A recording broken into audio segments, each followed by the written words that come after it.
Well, I really appreciate Daryl and my fellow bill sponsors. It really has been a privilege to work with each of you.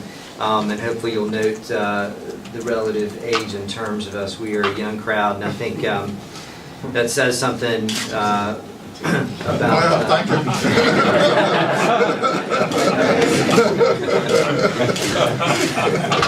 I am going to go through the bill. I want to real briefly give you a little of my background. I am a humble dirt lawyer, and you may ask, why on earth am I interested in education? I actually grew up here in Wake County, a product of Wake County Public Schools. My mom was a public school teacher. I got a great education here in the public schools. After college, I had the privilege of going to Los Angeles, to an inner city low-income community, and taught in a bilingual classroom for 2 years through a program called Teach for America that many of you are probably familiar with. It was a fantastic experience, and it really shaped some of the trajectory for me as I thought about education and how to make sure kids in low-income and working families were getting the right opportunities.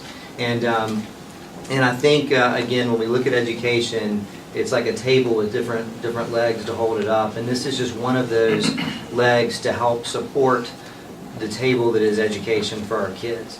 And this is one that provides them, I think, some opportunities that they're presently not able to act on.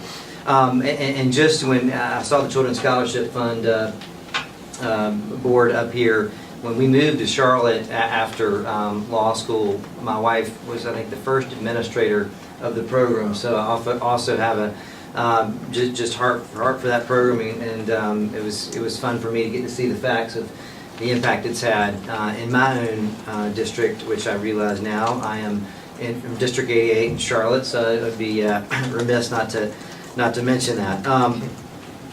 Let me run through what the bill does as quickly as I can. And for some of you that have seen the bill online, there's some pretty substantial changes to it that I'm going to run through for you. Obviously, fundamentally, this is a bill that provides scholarship grants to eligible students in non-public schools, like many of the schools you've heard from up here. The maximum award amount is about $4,200. The program is going to be administered by the State Education Assistance Authority, and there's a 2-year phase-in.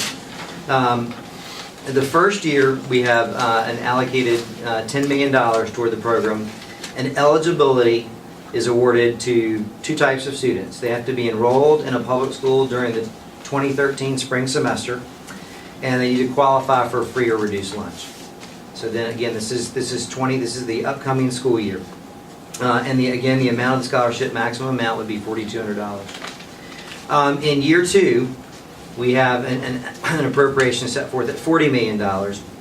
And some of the requirements changed a little bit in year 2.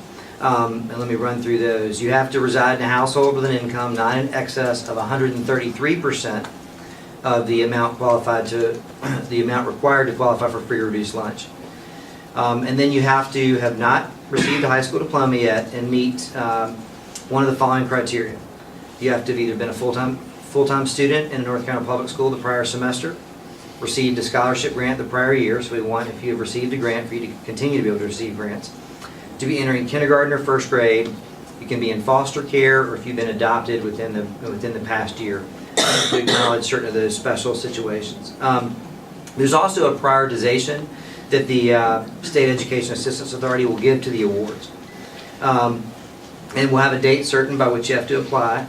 But the first priority will be to students who receive the award the prior year. We're going to keep those students in the program. After that, the funds have to be used in the following order.